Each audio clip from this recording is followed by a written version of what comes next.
The letter trembled in Jeremiah Boone's weathered hands like autumn leaves caught in a dying wind.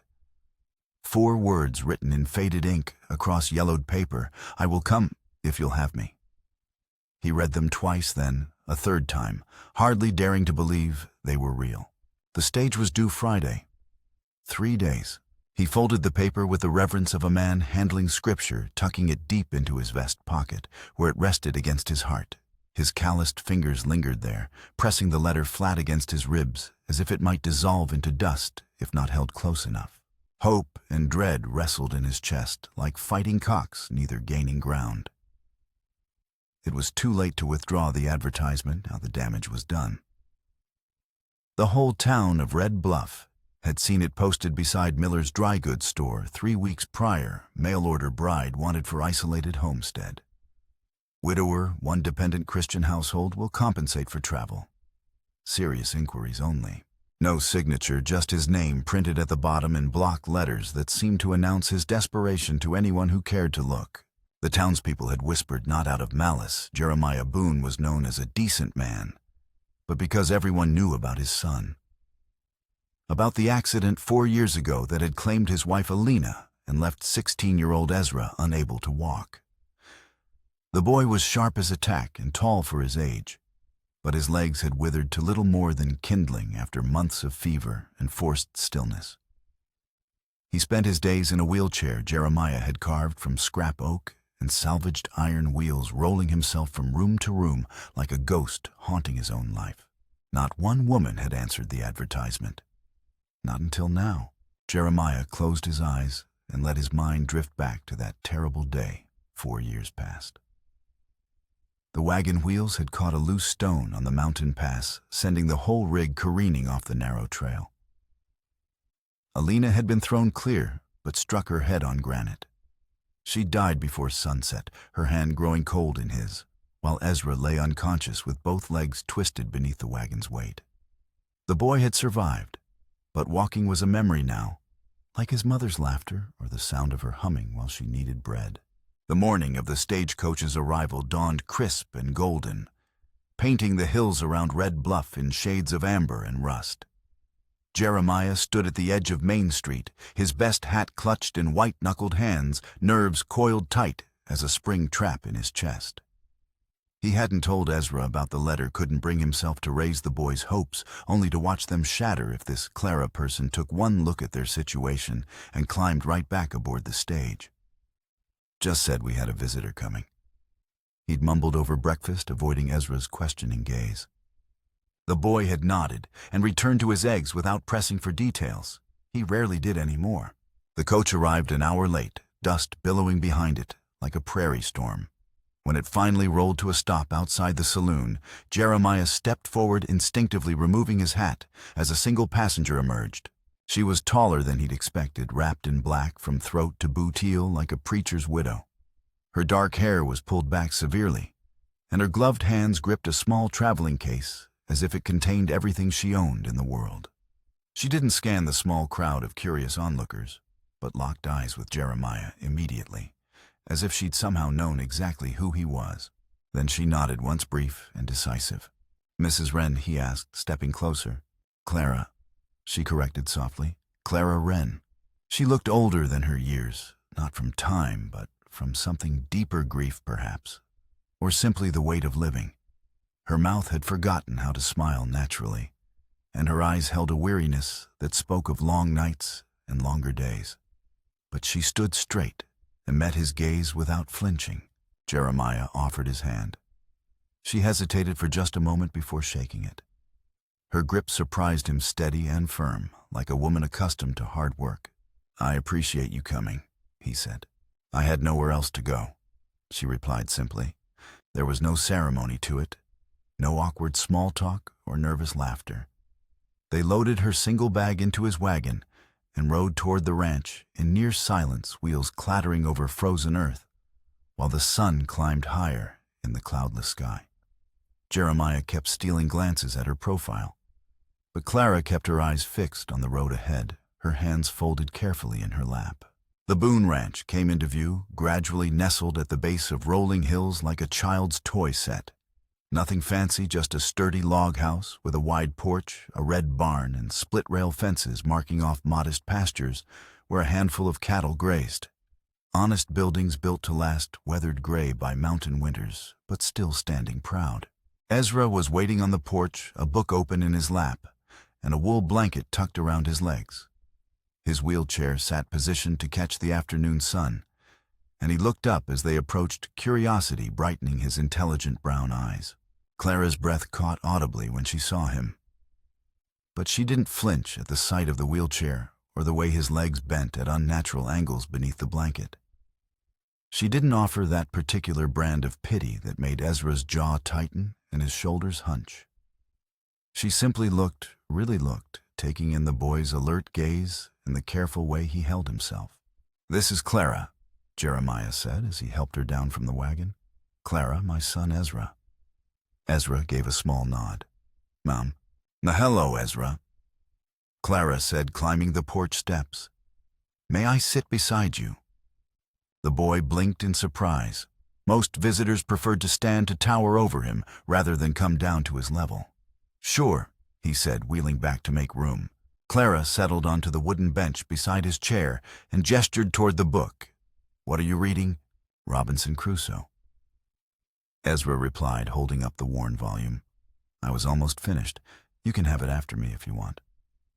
Clara took the book, turning it over in her hands, like something precious. "Only if you tell me what you think of the ending first." That simple exchange, Jeremiah would later realize, was the beginning of everything. By supper time, Clara had set the table without being asked. She moved through the kitchen like someone accustomed to making herself useful, ladling venison stew into bowls and placing warm cornbread within easy reach of Ezra's chair. She even filled a plate for the old hound dog who'd been limping since autumn, but still wagged hopefully whenever anyone approached the stove.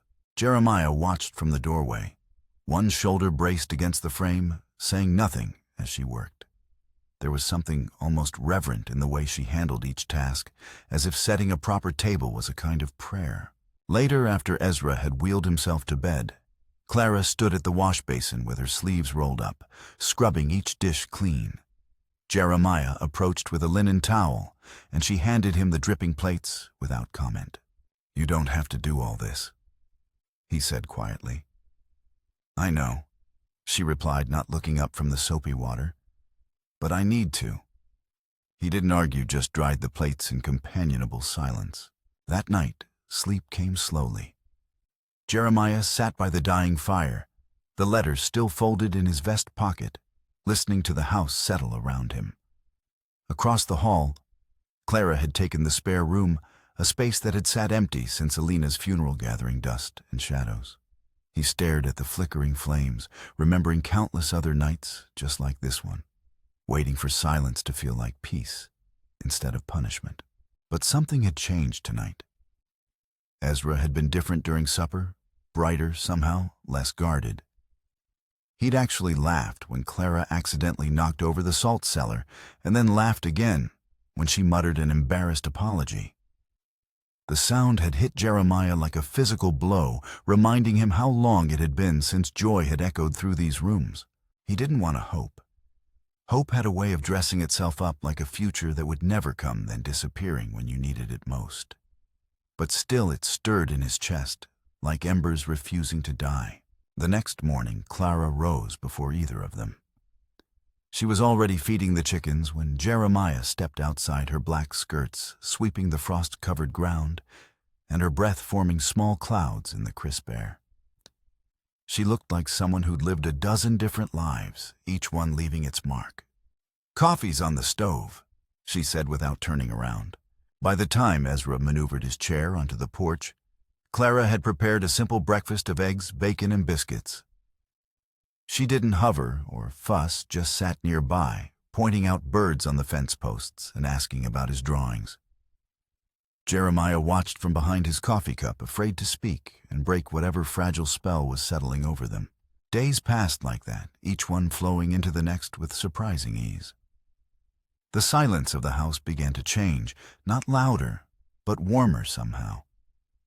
Clara didn't try to erase the sadness that lived in these walls. She simply moved through it, softening its sharp edges. Ezra started talking more, asking questions about Clara's past and sharing stories about his mother that he'd kept locked away for years. He even laughed out loud when Clara slipped on a patch of mud near the chicken coop and landed square on her backside, cursing colorfully under her breath before catching herself and stammering an apology. Jeremiah had turned away then, because something dangerously close to a smile was threatening to split his face wide open. But their fragile peace was shattered when the letter arrived. It came without warning, hand-delivered by Tom Morrison, the postal clerk, who looked distinctly uncomfortable as he passed it over. Jeremiah didn't recognize the official seal, but when he broke it open, his blood turned to ice water. To Jeremiah Boone, we are legally obligated to inform you that the land grant issued to your late wife's family is being reassessed due to inactivity and claims from an adjoining property holder. If proof of familial continuity and homestead use is not provided by the 15th of this month, the land will be reallocated. He read it twice then, a third time, each word hitting like a physical blow. Clara saw the change in his face the moment he stepped back inside her hands, stilling on the dish towel she'd been folding. She didn't ask questions right away, just waited with the patience of someone who'd learned to let bad news reveal itself in its own time.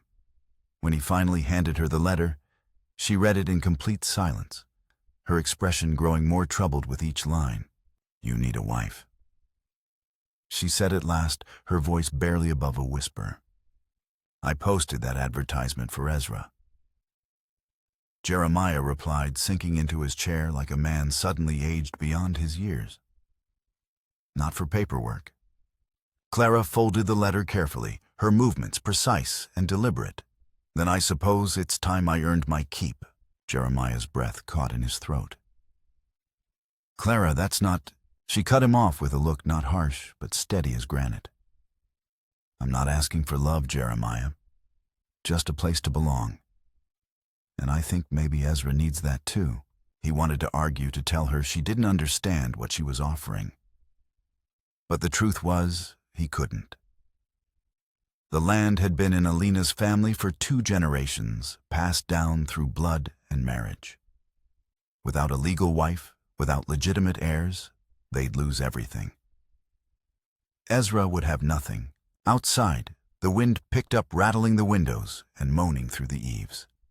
Inside, Clara Wren placed the letter beside the oil lamp, her gaze fixed not on the dancing flame, but on the closed door of the room where a boy slept. A boy no one else had come for, except her. The town clerk barely glanced up when Jeremiah and Clara entered his cramped office the next morning. He sat hunched over a stack of paper spectacles perched on the end of his nose, a rubber stamp thudding rhythmically against various documents. Jeremiah cleared his throat, and only then did the man look over his expression, shifting from bored to mildly curious. "Well now," he said, adjusting his glasses. "This must be the bride everyone's been talking about." Clara stepped forward, shoulders square and chin high. "Clara Wren," she said simply, "widowed. I'm here to become Mrs. Boone." The clerk blinked, clearly caught off guard by her directness. Jeremiah offered a somewhat sheepish nod. "Need to make it legal," he added. "Some land dispute that requires documentation." The clerk didn't ask for details.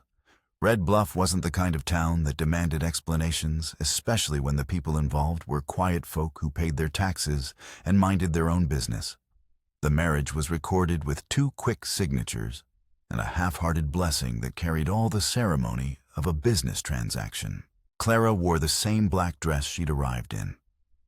Jeremiah didn't own a suit that still fit properly.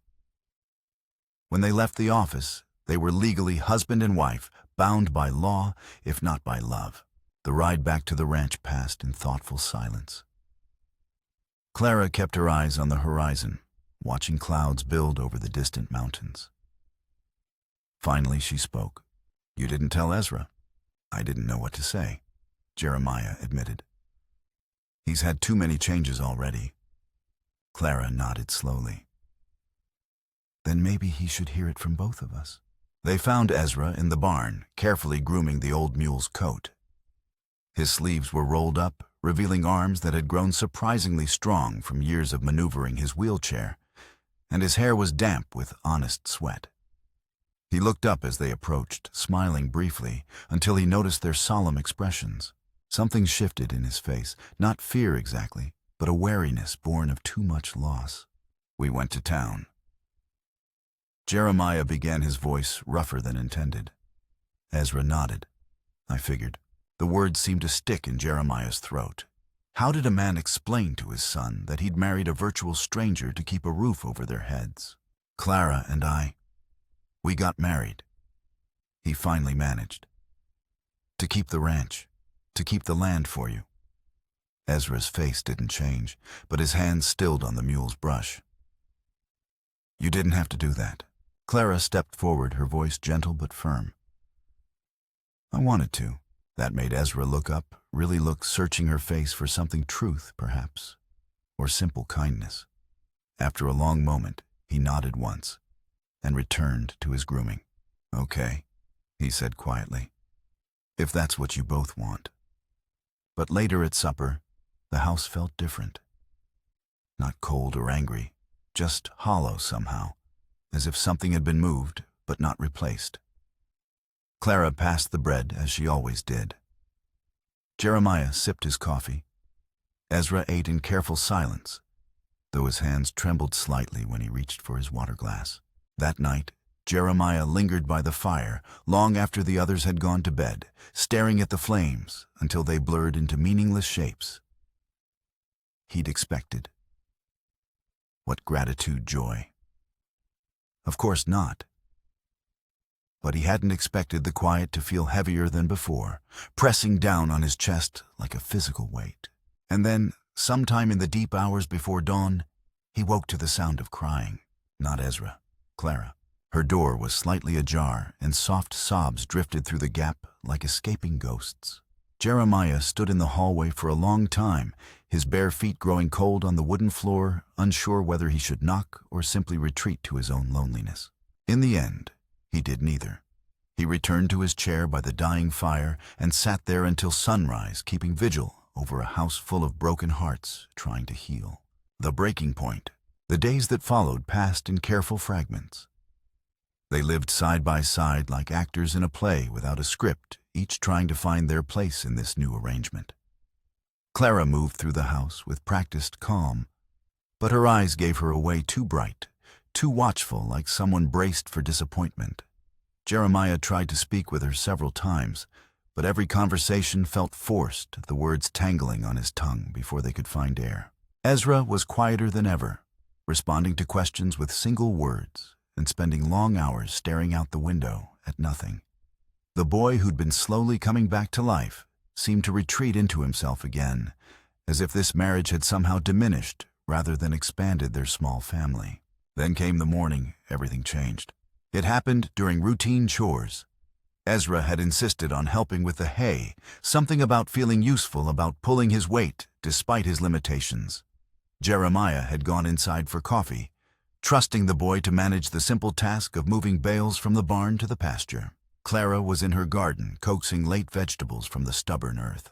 The scream that split the morning air was unlike anything Jeremiah had ever heard, raw and desperate and utterly terrified. He was out the door in seconds, his coffee mug shattering forgotten on the kitchen floor. He found Ezra crumpled near the pasture fence, his wheelchair overturned, and one wheel caught between two large stones. The boy had clearly tried to navigate around an obstacle and misjudged the distance, sending himself tumbling to the hard ground.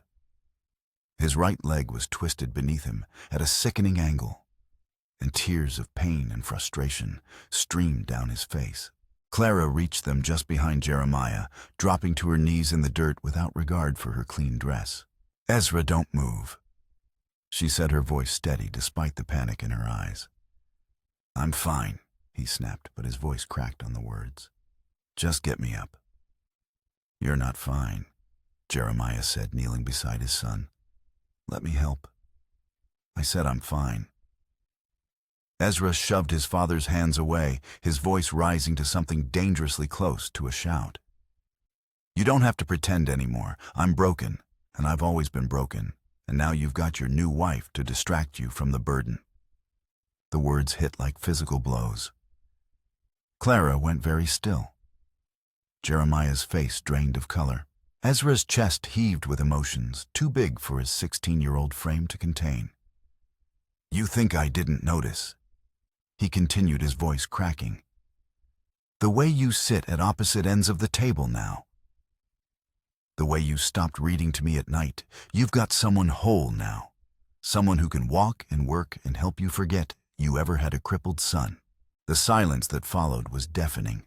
A meadowlark called from somewhere far off, and the wind rustled through the tall grass, but the three people huddled by the fence might as well have been the only souls left in the world. Clara spoke first, her voice barely above a whisper.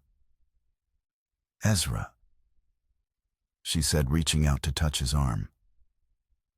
"Do you know what it's like to lose everything and still have to wake up the next morning?" He didn't answer, just stared at her with eyes bright with unshed tears. "I buried 2 babies." She continued, her words steady despite the tremor in her hands. "In a town that didn't even know their names.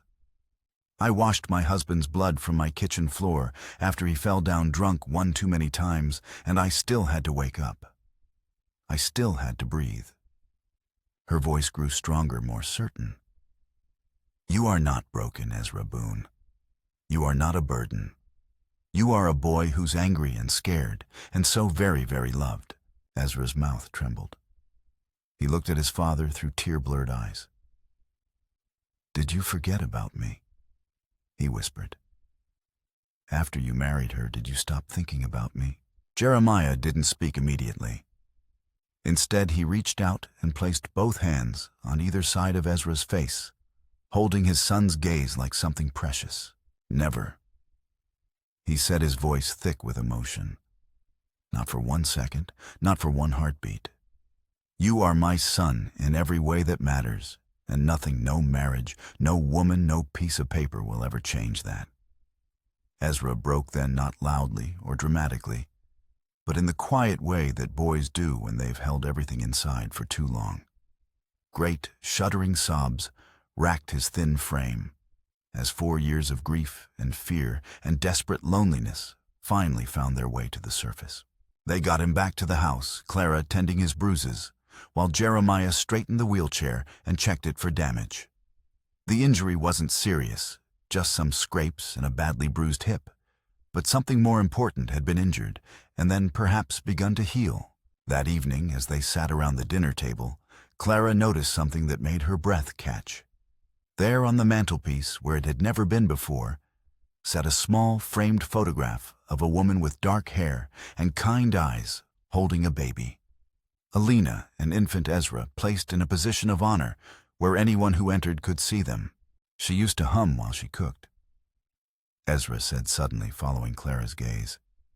Hymns mostly, but sometimes just songs she made up. Clara swallowed hard. "I hum sometimes too, usually without realizing it." Ezra nodded slowly. "I know, I don't mind." From that day forward, the careful distance between them began to close. Ezra asked Clara to sit with him while he sketched, sharing stories about the places he drew and the people he imagined living there. He allowed Jeremiah to help him with exercises the doctor had recommended, stretches and movements designed to keep his remaining muscles strong. Clara started keeping a journal recording small observations about their daily life. The way morning light fell across the kitchen table, the sound of Ezra's quiet laughter at the particular shade of blue. The sky turned just before sunset. She never showed it to anyone, but sometimes Jeremiah would catch her writing and see something peaceful in her expression that hadn't been there before. But their newfound harmony was short-lived. Sheriff Dan Peters arrived on a Tuesday morning, his weathered face grim beneath the brim of his hat. He dismounted slowly like a man carrying bad news, and Jeremiah met him at the gate with growing unease. "What is it, Dan?" he asked. "Trouble," the sheriff replied without preamble.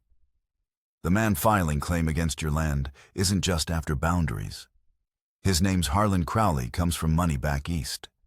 He's got lawyers now, and they're saying the original land grant was fraudulent." Jeremiah's hands clenched into fists. On what grounds? Says Ezra isn't your blood son. Says without a legitimate heir from Alina's family line, the whole title reverts to territorial auction. The words hit like bullets. Jeremiah had always known this day might come, had dreaded it through every sleepless night since Alina's death. Ezra had been found as an infant, abandoned near the southern trail, with nothing but a rough blanket and a prayer. They'd raised him as their own, loved him as their own, but blood was blood, and law was law. Who told him? Jeremiah asked quietly. Could be anyone, Dan replied. Small towns talk, and some folks have long memories. Point is, you need to be ready to prove otherwise, or you'll lose everything. That night, Jeremiah explained the situation to Clara and Ezra, the words coming hard and bitter.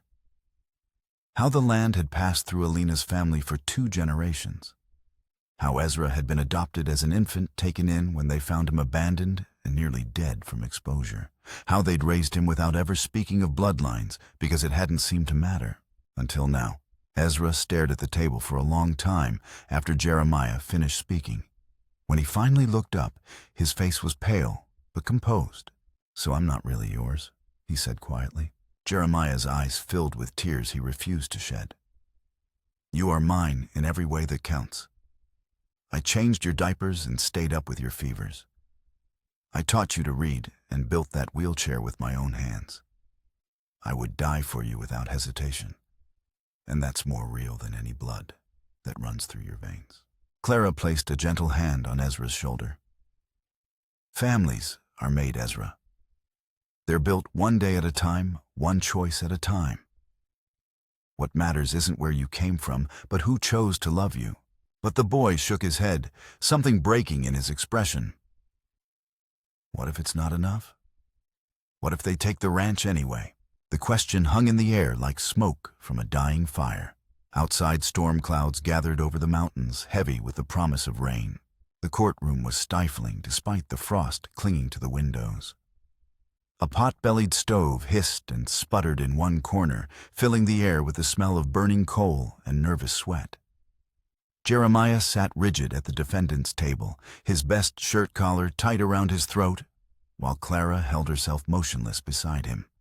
Behind them, Ezra sat in his wheelchair, bundled in his warmest coat, silent but determined. They're talking about me, he'd said when Jeremiah suggested he stay home. I should hear it. Harlan Crowley entered with swagger tall and trim, in a coat that probably cost more than most men made in a year. His boots rang against the wooden floor as he approached the bench, nodding familiarly to Judge Tilford as if they were old poker companions. He didn't look at Jeremiah, didn't acknowledge Ezra's presence. But his eyes lingered on Clara, with something that made Jeremiah's jaw clench. A shame, really. Crowley said, smoothing his lapels. Bringing a lady all the way out here for what amounts to a simple property dispute.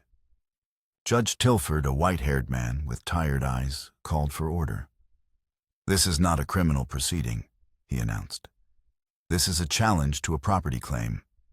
Mr. Crowley, present your case. Crowley stood adjusting his cuffs with theatrical precision. The Boone property sits on a land grant originally tied to the Ferris family line that would be Alina Ferris, who later became Alina Boone. However, the public record shows no living blood heir following Mrs. Boone's unfortunate passing. Since Mr. Boone's son is not of natural birth, Jeremiah shot to his feet. He's my son. Sit down, Mr. Boone, Tilford said firmly. Crowley smiled a cold expression that never reached his eyes. I'm not questioning the boy's upbringing. I'm sure Mr. Boone did his best under difficult circumstances. But legally speaking, the land must pass through legitimate family lines. Without a blood heir, the property reverts to territorial auction. Clara stood slowly. I am his wife. Legally married. Crowley raised an eyebrow. Only recently, and forgive me, ma'am, but marrying a man doesn't retroactively change his family history. The judge held up his hand for silence. Do you have documentation, Mr. Boone adoption papers? Jeremiah shook his head, feeling the weight of every eye in the courtroom. We found Ezra abandoned near the Southern Trail 16 years ago. Sheriff Peters filed a report. Alina and I raised him as our own because that's what Christian people do. We didn't think we needed papers to love a child. No legal documentation. Crowley said smugly. Your Honor, without proof of legitimate adoption or blood relation, my client's claim stands. The land should be sold to the highest bidder. Gasps rippled through the gallery. Ezra stared down at his hands, his face carefully blank. Jeremiah stood again, slower this time, his voice carrying across the silent courtroom. Then I guess I'll have to prove it another way. The judge banged his gavel. This hearing is adjourned for 2 weeks. Mr. Boone, you have until then to produce acceptable evidence of your son's legal status. Back at the ranch, despair settled over them like fog. Clara sat in the rocking chair, staring at the fire without seeing it. Jeremiah paced by the window, his boots wearing grooves in the floorboards. Ezra hadn't spoken since they'd returned from town. Finally, Clara broke the crushing silence. There has to be something. A witness, a record, anything. Jeremiah stopped pacing. Sheriff Peters wrote it in his report, but those papers are long gone. The county seat burned 5 years back, took most of the old records with it. Who else was there? She pressed. Old Miles Tanner. Jeremiah said slowly. Mountain Man lives up on Juniper Ridge. He's the one who found Ezra, first brought him down to us. But he's half blind now and hasn't come to town in years. Clara stood decisively. Then we go to Juniper Ridge. Jeremiah stared at her. Clara, that's a 2-day ride through snow and canyon country. This time of year, then we go together. She interrupted. All of us. I'm not letting Ezra lose his home without a fight. The journey to Juniper Ridge was brutal. They packed light and left before dawn, bundled in every warm garment they owned. The trail wound through narrow passes where snow drifted as high as the stirrups, and bitter wind cut through their layers like knives. Clara rode behind Jeremiah, her face set with determination, despite the harsh conditions. Ezra, wrapped in buffalo robes and secured in a specially rigged travois, endured the jarring ride without complaint. By nightfall of the first day, they reached an abandoned line shack where they huddled around a small fire, sharing jerky and hardtack in exhausted silence. Clara's lips were blue with cold, but she insisted she was fine. Ezra's teeth chattered despite the heavy blankets, but his eyes remained alert and hopeful. Tell me about Miles Tanner, he said as they settled in for the night. Jeremiah stared into the flames. He was a fur trapper, originally came out here in the 30s when beaver was still worth something. After that played out, he turned to hunting and scouting for wagon trains. Good man, honest as the day is long, but hard living has taken its toll. The second day brought clearer weather, but steeper terrain. They climbed steadily through pine forests where ancient trees stood like cathedral pillars, their branches heavy with snow. The air grew thinner, and their horses labored with each step. Just when Jeremiah began to worry they'd missed the turnoff, smoke appeared above the tree line. Miles Tanner's cabin sat in a small clearing built low and solid against the mountainside. Smoke curled from the chimney, and a few skinny chickens pecked at the snow near the door. Jeremiah dismounted stiffly and knocked his knuckles numb with cold. The door creaked open to reveal a thin man with wild white hair and a patch over his left eye. Despite his age, he moved with the careful grace of someone who'd spent his life in the wilderness. Jeremiah Boone, Miles said without surprise. Figured I might see you eventually. Hello, Miles. This is my wife, Clara, and you remember Ezra. Miles studied them each in turn, his good eye sharp and knowing. Heard about your troubles. Town gossip travels even up here. Come in before you freeze to death. The cabin was sparse but warm, heated by a stone fireplace and lit by oil lamps. Miles poured coffee from a battered pot and listened as they explained their situation. The land dispute, the challenge to Ezra's legitimacy, their desperate need for proof.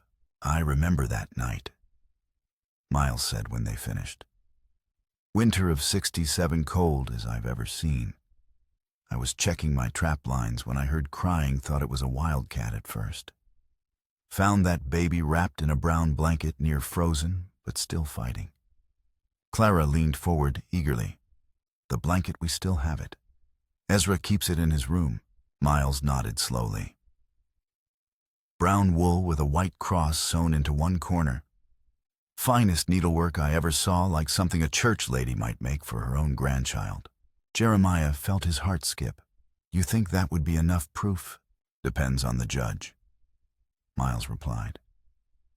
But that blanket was unique. I'd swear to it in any court. Someone cared enough about that baby to mark him as a child of faith. That's not the work of someone just throwing away an unwanted burden. They spent the night in Miles's cabin, sharing stories and planning their return. The old mountain man agreed to testify despite his age and the difficulty of the journey. Been too long since I came down from these hills anyway, he said. Might be my last chance to see civilization before I meet my maker. The shadow from Clara's passed. The ride back seemed shorter, driven by urgency and hope.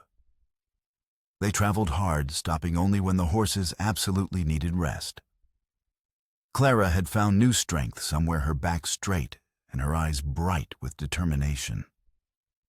Even Ezra seemed energized, talking more than he had in weeks about the future, about college, and the possibility of studying engineering. But their optimism was premature.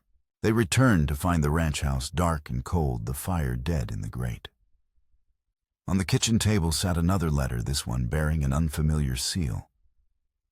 Clara opened it with trembling fingers. Mrs. Clara Boone, it read. You don't know me, but I knew your husband, the first one. Elijah Wren owed certain people money when he died. Those debts don't vanish with death, nor do the promises made to secure them. You're wearing a new name now, but names don't change the past. I'll be calling soon to discuss terms. The letter was signed with a single initial R. Clara read the words twice, before passing the letter to Jeremiah with shaking hands. His face darkened as he scanned the lines. Who is this? He asked. I don't know, Clara whispered. But even as she spoke, something cold was forming in her chest. The handwriting looked familiar, though she couldn't place where she'd seen it before. And there had been men, dangerous men, who'd sometimes visited Elijah in the night, speaking in low voices about business she wasn't supposed to understand. That night, she locked all the doors and kept a lantern burning until dawn. Over the next few days, Clara found herself jumping at every sound. A loose shutter banging in the wind would send her heart racing. The dog's sudden bark would have her reaching for the rifle. She tried to hide her fear from Jeremiah and Ezra, but they noticed the way she checked the windows before going to bed, the way she never left the house without knowing exactly where everyone else was. Strange things began happening around the ranch. Cattle would be found with their gates open, though no one remembered leaving them that way. Tools would go missing from the barn, only to reappear days later in odd places. Once Clara found a crude drawing of a snake chalked on the side of the chicken coop, though she said nothing about it to the others. The feeling of being watched grew stronger each day. Sometimes while hanging laundry or working in the garden, Clara would catch a glimpse of movement in the trees beyond the pasture. When she looked directly, nothing would be there. But the sensation remained, eyes boring into her back, studying her every move. The visitor finally arrived on a Thursday evening, just as the sun was setting behind the western peaks. He was a big man, broad in the shoulders, wearing a dark coat that swept behind him like a funeral shroud. His face was hidden beneath a wide-brimmed hat, but his voice carried clearly across the yard. Evening, folks. He called out, reining his horse to a stop near the porch. Jeremiah stepped outside, a rifle leaning casually against the doorframe. Evening. I'm looking for Clara Wren. She's not available, Jeremiah replied evenly. The man smiled, just a twitch of his lips beneath the hat's shadow. Oh, I reckon she is. But I'm patient. I'll wait. He dismounted and tied his horse to the hitching post, then settled himself on the porch steps as if he owned them. Jeremiah didn't move, keeping the rifle within easy reach. Inside, Clara stood frozen by the window curtain, her hand pressed to her mouth. Ezra had wheeled himself beside her, studying the stranger with intelligent eyes. "You know him?" Ezra said quietly. It wasn't a question. Clara nodded slowly. "His name is Rafe Cutter. He used to ride with Elijah back before we were married. They weren't lawmen or outlaws exactly, just men who made their living from other people's desperation." "What does he want?" "Power," Clara said simply. "Control. Money is just a means to an end for men like him." They waited through the long evening hours. Rafe never knocked, never demanded entry. He just sat on their porch occasionally, whistling low, tuneless melodies that seemed designed to fray their nerves. Sometimes he would tip his hat back and stare directly at the windows as if he could see through the curtains to where they huddled inside. Finally, near midnight, Clara opened the door. "You've waited long enough," she said, stepping onto the porch with Jeremiah close behind her. "I'm a patient man," Rafe replied, standing slowly. "You look well for a widow. Remarriage suits you." "You said you'd call," Clara said, ignoring the comment. "So call." Rafe reached into his coat and pulled out a folded paper yellowed with age. "Elijah made me a promise. Said if anything happened to him, you'd honor his debts. Signed his name to it and everything." Clara took the paper with steady hands, though her heart was racing. The signature looked like Elijah's, but something about it seemed wrong too, careful, too deliberate. "This is a forgery," she said. "Elijah never told me about any debts to you." "Doesn't matter what he told you," Rafe said with a shrug. "What matters is what he promised me. I came a long way to collect." "I can't give you what I don't have," Clara replied. "Oh, but you do have it," Rafe said, his smile widening. "You've got land now, a husband with property. That's worth something." Jeremiah stepped forward, his voice low and dangerous. "You'll get nothing from us." Rafe looked at him for a long moment, taking in the rifle, the rigid posture, the protective stance. Then he chuckled, a sound like gravel in a tin can. "We'll see about that," he said, untying his horse. "I'll be around for a few days. Give you time to think it over." He mounted and rode off into the darkness, leaving them standing on the porch in the bitter cold. The next morning, Jeremiah rode to town to speak with Sheriff Peters. The lawman listened carefully to their story, nodding grimly as he took notes. "Men like Cutter don't usually leave paper trails," Peters said when Jeremiah finished. "They work on fear and intimidation. But I'll send word east, see if there are any warrants outstanding. And if there aren't, then we pray he gets tired of waiting and moves on." But Jeremiah knew better. Men like Rafe Cutter didn't travel hundreds of miles just to give up and go home. He returned to the ranch to find Clara pacing the kitchen like a caged animal. Ezra sat at the table sketching furiously in a leather-bound notebook. "What are you drawing?" Jeremiah asked. "Maps," Ezra replied without looking up. "Every approach to the house, every hiding place, every advantage we might have if he comes back." Clara stopped pacing. "He's not going to give up," she said. "I know men like him know how they think. He'll push and push until we break or fight back. And then we fight back," Ezra said quietly. Both adults turned to stare at him. The boy looked up from his drawings, his young face set with determination. "I may not be able to walk," he said, "but I've got hands and a brain. If he wants to take our home, he'll have to go through all of us." Over the next few days, they prepared as best they could. Jeremiah cleaned and loaded every weapon on the ranch, from his hunting rifle to an old army pistol he'd carried during the war. Clara proved surprisingly knowledgeable about firearms, showing Ezra how to aim and fire without being knocked backward by the recoil. They moved supplies to strategic locations around the house, water buckets in case of fire ammunition, within easy reach of each window food stores that could sustain them through a siege. Ezra's sketches became detailed battle plans, marking fields of fire and escape routes with the precision of a military engineer. But all their preparations couldn't ease the tension that settled over the ranch like a poisonous fog. Every night brought sleepless hours of watching and waiting. Every dawn brought the hope that Cutter had moved on, followed by the crushing disappointment of finding fresh horse tracks in the mud around their property. The psychological warfare was deliberate and effective. Rafe never showed himself directly, but his presence was felt everywhere. A broken fence here, missing livestock there, the constant sense of being observed and evaluated. He was like a wolf circling a wounded deer patient, and relentless, waiting for the perfect moment to strike. That moment came on a moonless night in early November. The attack began not with gunfire, but with fire itself, and the hay barn erupting in flames that could be seen for miles. By the time they reached the windows, orange light was dancing across the yard like something from hell. "He's trying to flush us out," Jeremiah said, checking his rifle. "Make us choose between saving the property and saving ourselves. The house is what matters." Clara replied, though her voice caught as she watched years of hard work go up in smoke. "We can rebuild a barn." But the fire was just the beginning.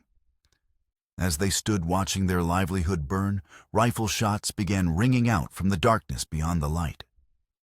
Not aimed to kill, but to terrorize bullets, splintering the porch rails, shattering windows, keeping them pinned inside, while the barn collapsed into glowing embers. "How many are there?" Clara asked, crouching below the kitchen window with a shotgun across her knees. "At least 3, Jeremiah replied, studying the muzzle flashes. "Maybe 4. Ezra had positioned himself at the north window, his father's old service pistol gripped tightly in both hands.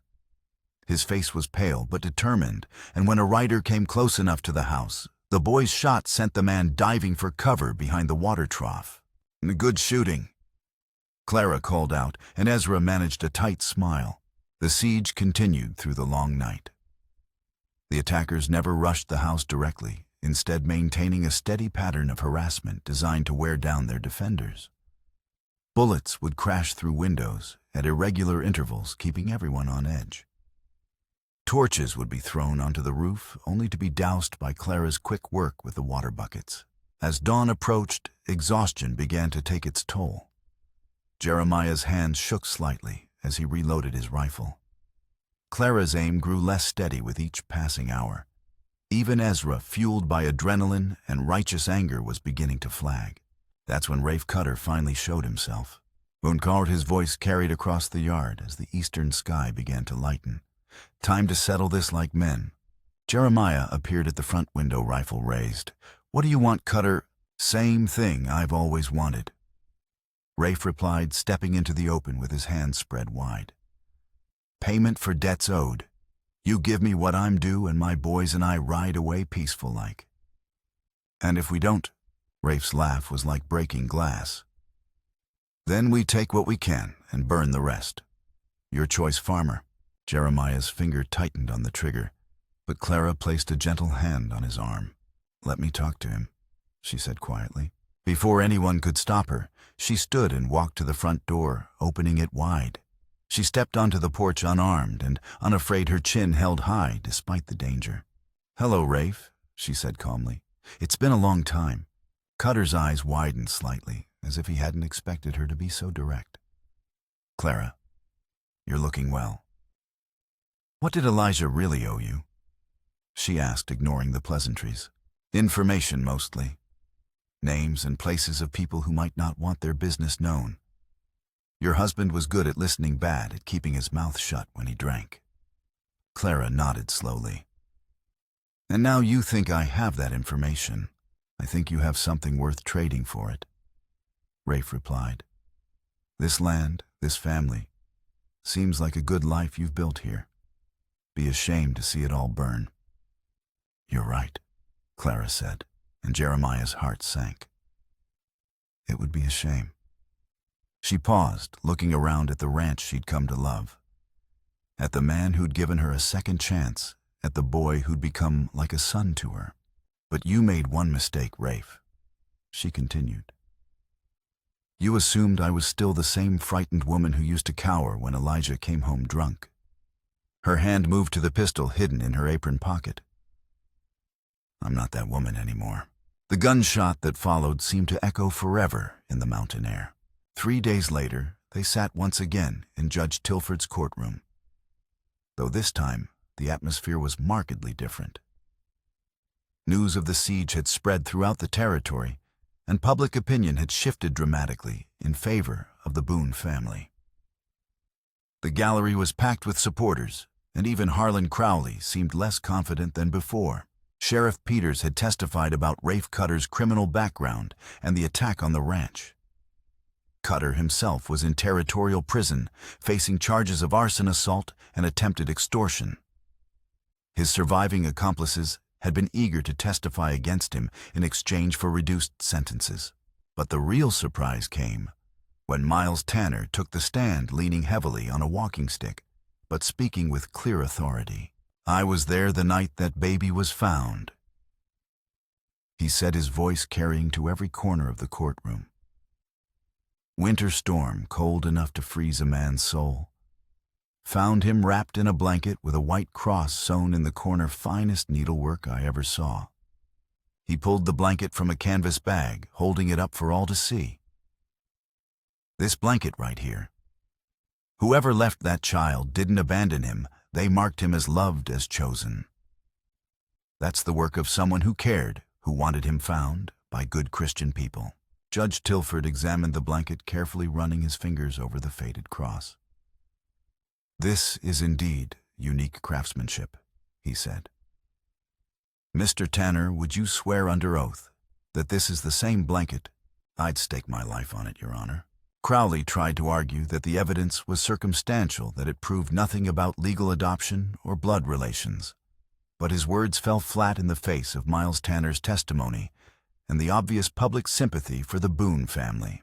Furthermore, Judge Tilford said, his voice growing stern, "This court finds the tactics used by Mr. Crowley's associates to be completely reprehensible. No land dispute, however legitimate, justifies the kind of violence that was visited upon this family." He banged his gavel decisively. "The challenge to the Boone family's land ownership is hereby dismissed. The property remains in their legal possession, and I hereby order that no similar challenges may be filed for a period of 10 years. The courtroom erupted in cheers. Clara reached for Jeremiah's hand, tears streaming down her face. Ezra sat quietly in his wheelchair, a small smile playing at the corners of his mouth.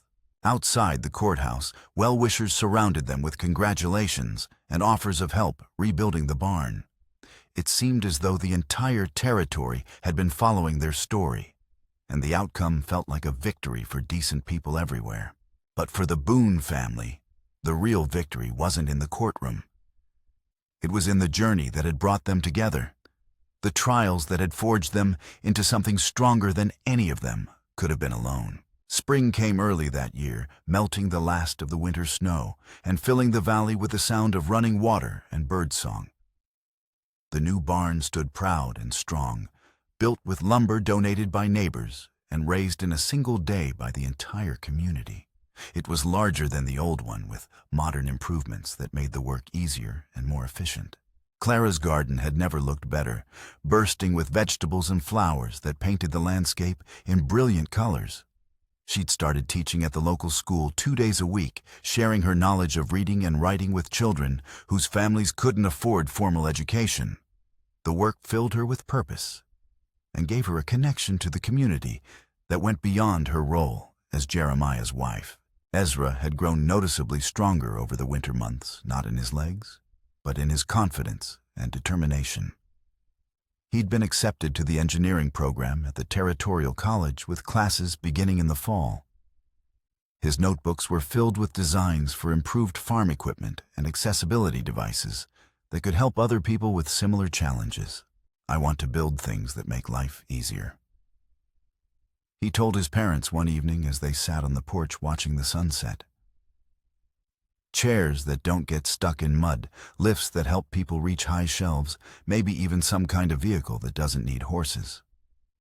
"Those sound like good dreams," Clara said, reaching over to squeeze his hand. "Dreams worth working toward." Jeremiah had changed too, though the differences were more subtle. The deep lines of worry around his eyes had softened, and he smiled more readily than he had in years. He'd started attending the town council meetings, contributing his practical wisdom to discussions about road improvements and water rights. People respected his opinion, valued his input, and he discovered that he enjoyed being part of something larger than his own family's struggles. The marriage between Jeremiah and Clara had evolved as well. What had begun as a legal necessity had slowly transformed into something deeper and more genuine. They shared the small intimacies of daily life, morning coffee, evening conversations, the comfortable silence of two people who'd learned to trust each other completely. One evening in late spring, as they worked together to repair a section of fence damaged by the winter weather, Clara stopped what she was doing and looked at her husband thoughtfully. "Do you ever wonder what would have happened if I hadn't answered your advertisement?" she asked. Jeremiah paused in his hammering, considering the question seriously. "I try not to think about it," he said finally. "Some paths are too dark to imagine." "I think about it sometimes," Clara admitted. "Where I'd be now, what kind of life I'd be living. And then I remember that I'm exactly where I'm supposed to be." That night, as they prepared for bed, Jeremiah took Clara's hand in his, not as husband and wife, bound by law, but as two people who'd chosen each other, despite everything that had tried to keep them apart. "I love you," he said simply, the words carrying all the weight of everything they'd been through together. "I love you too," she replied. And for the first time since Alina's death, the house felt complete. Summer passed in a blur of activity and contentment. The ranch prospered as it never had before, with new cattle and improved pastures that supported larger herds. Clara's teaching had evolved into something more permanent as the town had voted to build a proper schoolhouse, and she'd been offered the position of head teacher. Ezra spent his days preparing for college, but also working on a project that had captured his imagination completely. Using his engineering knowledge and his understanding of his own limitations, he was designing a new kind of wheelchair, one that could navigate rough terrain, climb stairs, and give its user unprecedented mobility and independence. "It's not just for me," he explained as he showed his parents the detailed drawings. "There are other people out there dealing with similar challenges. If I can solve the problems I face every day, maybe I can help them too." The prototype was crude but functional, built from materials salvaged from the old barn and improved with innovations that showed real genius. Word of Ezra's work spread beyond Red Bluff, attracting attention from inventors and doctors who were impressed by the young man's practical approach to complex problems. In August, a letter arrived that would change everything once again. It was from the territorial governor's office, offering Ezra a special commission to develop assistive devices for veterans who'd been wounded in various conflicts. The position came with funding resources and the opportunity to work with the finest engineers and doctors in the territory. "They want me to start my own workshop." Ezra said, his voice filled with excitement and disbelief. "Design and build things that can help people who've lost limbs or been paralyzed. It would mean leaving for the capital, but they're offering more money than we've ever seen." Clara and Jeremiah exchanged glances, both seeing the same thing in each other's eyes, pride mixed with the inevitable sadness of watching a child grow beyond the need for parental protection. "When would you have to leave?" Clara asked. "Next month," Ezra replied. "But I don't have to accept. I could stay here, help with the ranch, maybe teach at the school with you." "No," Jeremiah said firmly.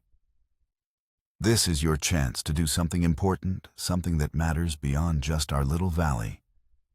Your mother Alina, she always said you were meant for great things." Ezra's eyes filled with tears. "You're my father in every way that counts. Both of you are my parents, regardless of blood or law or anything else. But I have to try this. I have to see if I can make a difference." The farewell was harder than any of them had expected. Clara packed enough food to last a week, fussing over details that didn't really matter as a way to avoid thinking about the empty space Ezra would leave behind. Jeremiah spent hours checking and rechecking the wagon that would carry his son to his new life, making sure every bolt was tight and every wheel was properly greased. "You write to us every week," Clara insisted as they loaded Ezra's belongings. "I want to hear about everything, the work, the people, what you're learning.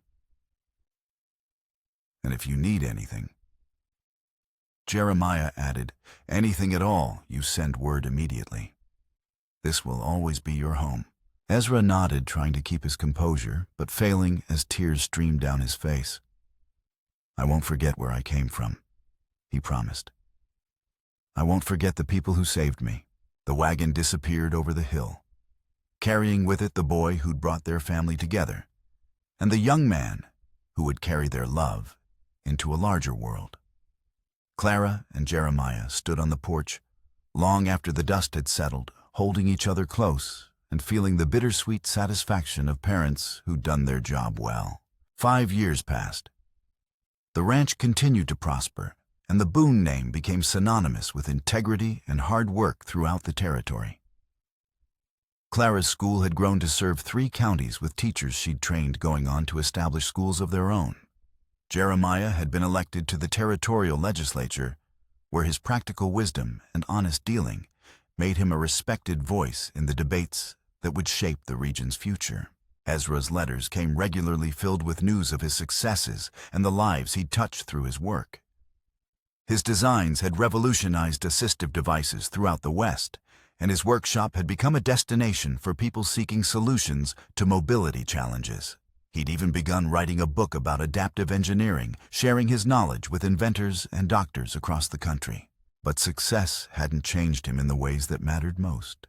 His letters still carried the same warmth and humor that had sustained his family through their darkest days. And he never failed to ask about the ranch, the neighbors, and the small details of life in Red Bluff. Then came the letter that announced his engagement to Sarah Mitchell, a doctor's daughter, who'd been helping with his research. The wedding would be in the capital, but Ezra insisted that his parents give him away, both of them together as a family. "She's wonderful," he wrote. "Strong and smart and kind, just like the women who raised me. I can't wait for you to meet her." The wedding was a grand affair, attended by territorial officials, prominent businessmen, and military officers, whose lives had been improved by Ezra's inventions. But for Clara and Jeremiah, the most important moment came when their son introduced them to the gathered crowd. "These are my parents," he said, his voice carrying clearly through the large church. Jeremiah and Clara Boone, who found a broken baby and turned him into a man. Everything I am, everything I've accomplished, started with their love and belief in what I could become. There wasn't a dry eye in the building. The reception that followed was filled with stories from people whose lives had been touched by the Boone family's journey. Veterans who walked again, thanks to Ezra's prosthetics, children who'd learned to read in Clara's schools, farmers who'd prospered using techniques Jeremiah had shared through his legislative work. "You built something special," Sarah told Clara as they danced at the reception. "Not just a family, but a legacy that's touched hundreds of lives." "We just loved each other," Clara replied. Everything else grew from that. As the evening wound down, the 3 members of the original Boone family found themselves alone on a balcony overlooking the capital city.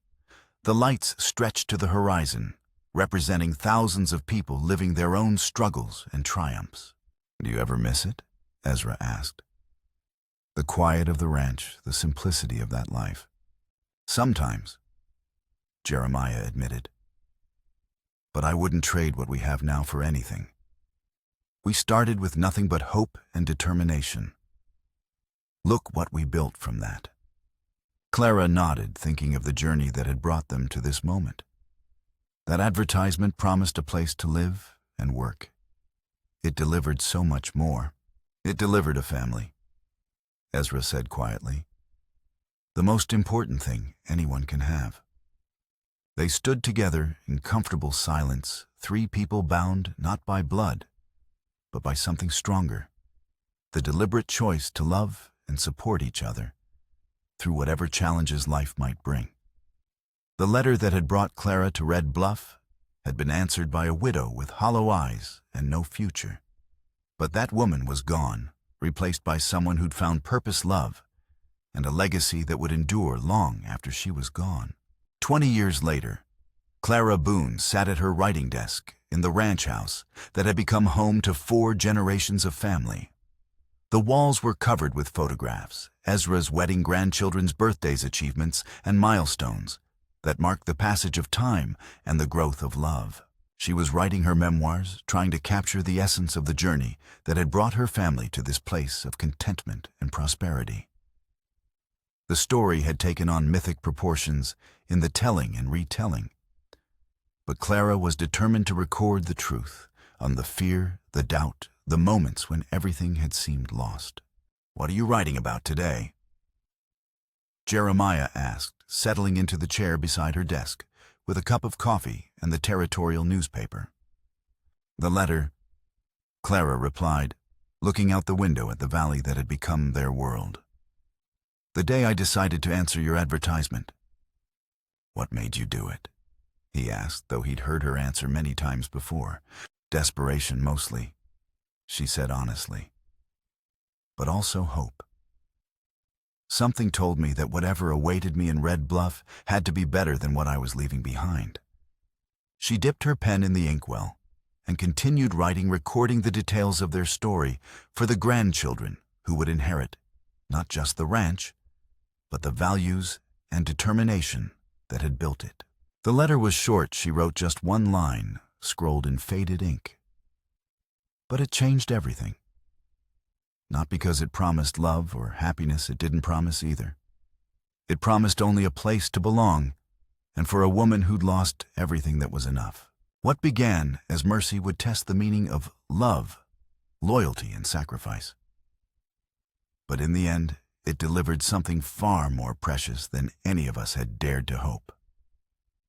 For a family forged in trial, strengthened by adversity, and bound by the simple choice to stand together when the world tried to tear us apart. Outside, the sun was setting over the mountains that had witnessed their entire journey. Tomorrow would bring new challenges, new opportunities, new chances to prove that love was stronger than fear, that families were built on choice rather than chance, and that sometimes the best things in life came from the courage to answer a letter from a stranger who needed exactly what you had to offer.